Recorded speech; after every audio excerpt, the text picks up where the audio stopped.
په پاکستان کې ډومېسټک ټورنامنټ قائد اعظم ټرافي شروع کېدو ولله چې بابر اعظم به پکې هم وي، محمد رضوان به پکې هم وي.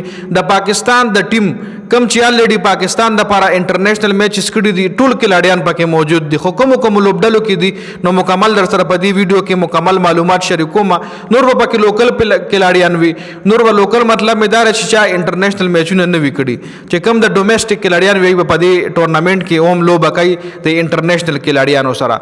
خا پېښور چې کوم ټیم دی هغه سره رضوان دی، محمد رضوان پېښور سره دی، ساجد دی سپینر بالر، صاحبزاده فرحان دی ورسره، سفیان مقیم انماس صداقت. دا د پېښور زلمی لوبډله کې دي.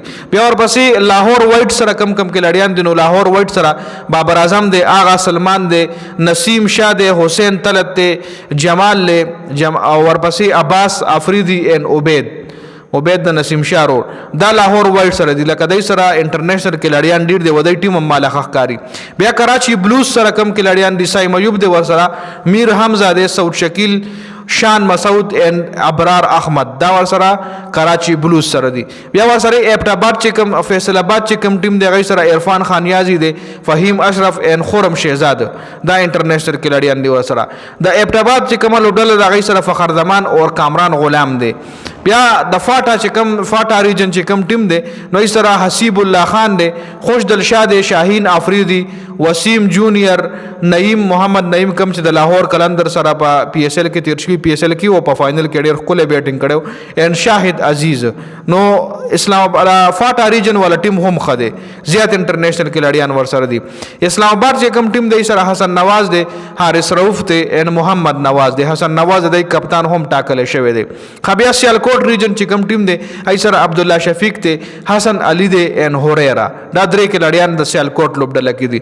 نو که په دې سکواډ موږ نظر واچو په دې ټیمانو باندې موږ نظر واچو نو اته ټیمان په دې قائد اعظم ټرافي کې به شرکت کوي چې دا غي نمونه لري تاسو له پسکرین باندې ښکاری، او دې کې کم انټرنیشنل کلاډیان دی هغه هم تاسو له پسکرین باندې ښکاری. نو تاسو په خیال باندې دې کې کومه لوبډله چې کومه دی تاسو په خیال مضبوطه لوبډله ده او خغه انټرنیشنل کلاډیان ورسره دي. زیات پرېدا خو کم انټرنیشنل کلاډیان کم لوبډلې سره دي. کمنټ تاسو لازمي وکړئ. بل دا ډومېسټک ټورنامنټ ته پی سی بی هم د خپل کلاډیانو ته ویلي چې تاسو په ډومېسټک کې خامخا حصہ اخلئ. ډومېسټک ریکارډ په تاسو خامخا کوئ، فرست کلاس ریکارډ په تاسو خامخا کوئ.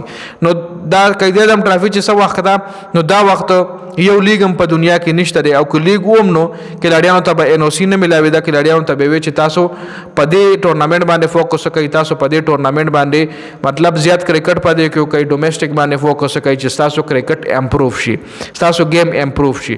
نو دا مکمل معلومات تاسو حواله سره تاسو په خیال باندې د کې کم ټیم مضبوط ته کمی لوبډلې سره خخ کلاډیان دي کمنټ لازمي وکړئ.